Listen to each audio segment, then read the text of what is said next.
Hi hello नमस्कार, मी पूजा स्वागत करते तुमचं आपल्या मराठी यूट्यूब चॅनलमध्ये. तर इथं टाईम झाला होता 5-5:30 आणि आत्ताच थोडंसं मी झोपले होते, झोपेतून उठले होते. आरव आणि हे झोपलेले आहेत. तर आज होता शुक्रवार, हा पाडव्याच्या दुसऱ्या दिवशीचा व्हिडिओ आहे. तर आज मी घेतली होती सुट्टी आणि काल पाडव्याची सुट्टी होती. तर सुट्टी ह्याच्यासाठी घेतली होती की माझा मोबाईल जो आहे तो खराब झाला होता आणि तो आणण्यासाठी आम्ही पुण्यामध्ये गेलो होतो आणि येताना मोबाईल घेऊन आलो. तर मोबाईल आणायचा होता, त्याच्यामुळे आज सुट्टी घेतली. तर म्हटलं आज एखादा व्हिडिओ बनवावा आणि इतके दिवस व्हिडिओ न बनवण्याचं कारण तेच होतं की माझ्याकडे मोबाईल नव्हता, त्याच्यामुळे व्हिडिओ बनवत नव्हतं. कारण की माझा पहिला मोबाईल हा पूर्णपणे खराब झाला होता, त्याच्यामध्ये काहीच नव्हतं. त्याच्यामध्ये नाही का साईडची बटणं वगैरे सगळी खराब झाली, त्याच्यामुळे मी काही व्हिडिओ शूट करत नव्हते आणि त्यात व्यवस्थित शूट होत नव्हती. तर आता हा घेतलेला आहे मोबाईल, आता मी नवीन जो मोबाईल घेतलेला आहे त्यातच व्हिडिओ शूट करते. आणि खरं सांगायचं का तर रोजचं तेच रुटीन, कामाचं घरचं सगळं जीव निसता असा थकून गेल्यासारखा झाला आहे, भुलून गेल्यासारखा झाला आहे काम करून करून. थोडंसं त्या असं जीवाला रिलॅक्सपणा नाही आहे, आरामपणा नाही आहे. आता विषय काल होता गुढीपाडवा, तर काल ही गुढीपाडव्याच्या ह्याच्यामध्ये सगळा दिवस गेला आणि आज सुट्टीवर होते. तर आज पुण्यामध्ये गेले, मोबाईल आणला. तर असंच काही ना काही निघत राहते नुसतं मध्ये मध्ये. एकदम असा आत्ता मी इथे बसले होते कपड्याच्या घड्या घालत, तर एकदम असा मला कंटाळा आल्यासारखा झाला होता. असं वाटत होतं निवांत कुठंतरी जावा आणि कुठलंच काम नसायला पाहिजे माझ्या जीवाला. एकदम रिलॅक्समध्ये 4-5 दिवस घालवायला पाहिजे, सगळं असं इथं हाताखाली भेटलं पाहिजे. पण असं थोडीच आपलं बायांचं नशीब आहे. काम तर आपल्याला घरातलं करावंच लागतं, घरातल्यासोबत आपल्याला बाहेरची ही कामे भरपूर करावी लागतात. तर तसंच माझं ही रुटीन आहे. खरं म्हटलं तर ह्या रुटीनचा खरंच खूप कंटाळा येऊन गेलेला आहे. पण मी ह्याच्यावर काही ना काही मार्ग काढेल किंवा आपलं म्हणजे एवढं मी थकल्यासारखी का होते, मला घरातली कामं एवढी मी करते तरी मला का उरकत का नाही येत. तर ह्याच्यावर मी काहीतरी तोडगा काढणारच आहे. माझं चालू आहे ह्याच्यावर अभ्यास, लक्ष देणं की बाबा आपण ह्या गोष्टी अशा केल्या पाहिजे, ह्या गोष्टी अशा केल्या पाहिजे. घरात थोडंसं जरासं नीटनीटकं ठेवण्याचा प्रयत्न करेन, जागच्या जागी वस्तू ठेवण्याचा प्रयत्न करेल म्हणजे जिथल्या तिथं माझ्या त्या वस्तू येतील पटापट ह्याला आणि जरासं सोपं जाईल. कारण की खूप हेक्टिक झाल्यासारखं झालं हे रुटीन. रोज सकाळी उठायचं, कामाला जायचं, संध्याकाळी यायचं, घरातलं आवरायचं, आरवचं आवरायचं. खूप असं कधी चिडचिडपणा येतो. पण काम तर मी सोडू शकत नाही, कारण की मला काम करायचं आहे. मुळीच मी काम तर सोडू शकत नाही 2 वर्ष तरी. त्यात आरव पण लहान आहे, त्याच्याकडे पण लक्ष द्यायचं. तर बघूयात आता काय होते काय नाही. पण खरं सांगू का, आता तर खरंच मला जिंदगीचा एकदम कंटाळा आल्यासारखा झाला आहे. असं वाटतं कुठेतरी जाऊन संन्यास घ्यावा, नको वाटतं हे काम वगैरे.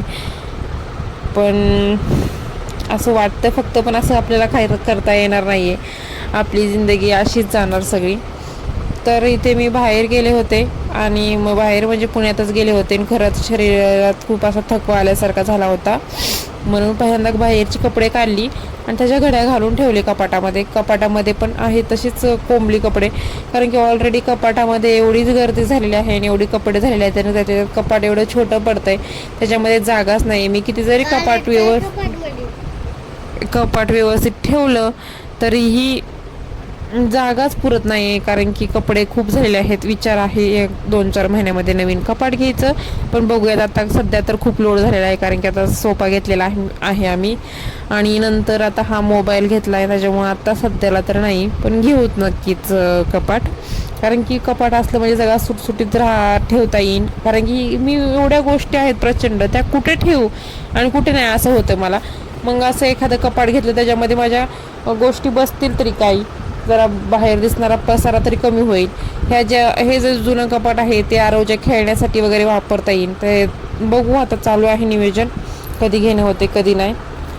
तर बाहेर आले होते आणि शरीरात खूप थकवा झाला होता. तर पहिल्यांदा म्हणलं कपड्यांच्या घड्या घालून घ्याव्यात आणि त्या आरव पण झोपला होता आणि तो झोपीतनं उठल्यानंतर त्याला मी एक ॲपल कट करून दिला होता खायला आणि तो त्यांनी खाल्ला.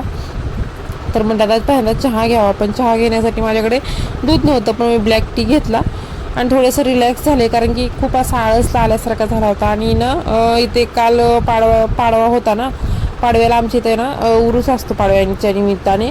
तर या उरुसामधून हे आरवला मी हे आणलं होतं घर बनवायचं काय ते शोपीस आहे 100 रुपयाला. छान आहे ते, असं नाही का. मी त्याचं घरही पुढं बनवलेलं आहे, ते तुम्हाला व्हिडिओमध्ये दाखवलेलंच आहे, ते तुम्ही बघा.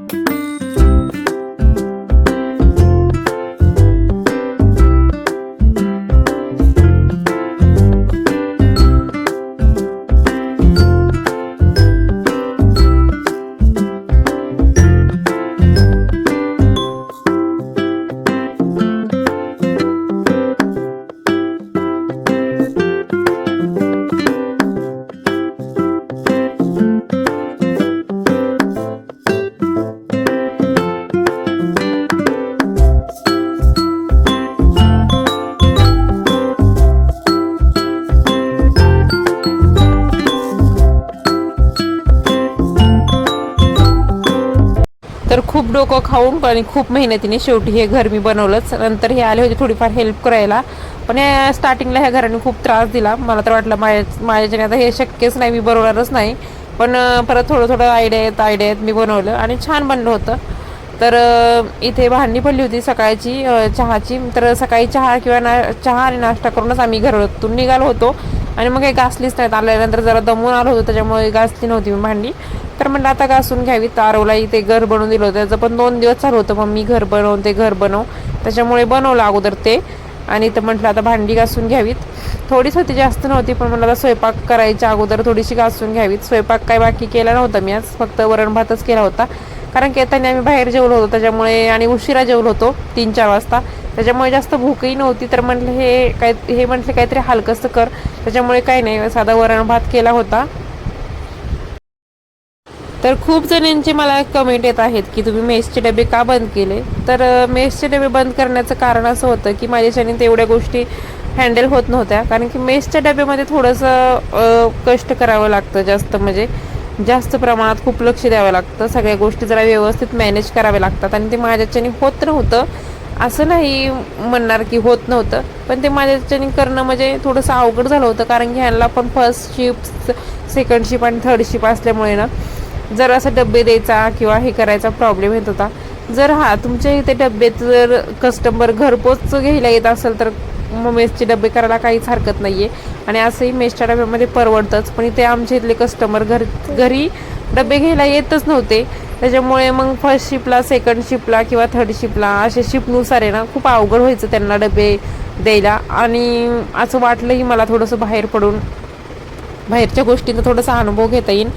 तर म्हटलं मेसचे डबे हे बेस्टच आहे, आणि मी ते सोडलेलं नाही आहे. मी कधी ना कधी अजून, मी ज्यावेळेस काम बंद करीन त्यावेळेस मी मेसचे डबे अजूनही चालूच करणार, कारण की मला आवडतो स्वयंपाक करायला आणि मी करू शकते. तर आत्ता सध्याला मला जॉबच करण्याची इच्छा आहे, कामच करण्याची इच्छा आहे, तर मी ते करते. असं नाही की मी आता मेसचे डबे सोडलेत कारण की त्यात परवडत नव्हतं, असं काही नाही आहे. त्याच्यातही कष्ट केले, मनापासून केलं तर त्याच्यामध्येही खूप छान परवडतं आपल्याला सगळं आपलं. तर इथे मी माझं वरण तयार झालं होतं आणि आता मी कुकरमध्ये लावते आहे भात आणि व्हिडिओ करत आहे इथेच मी समाप्त.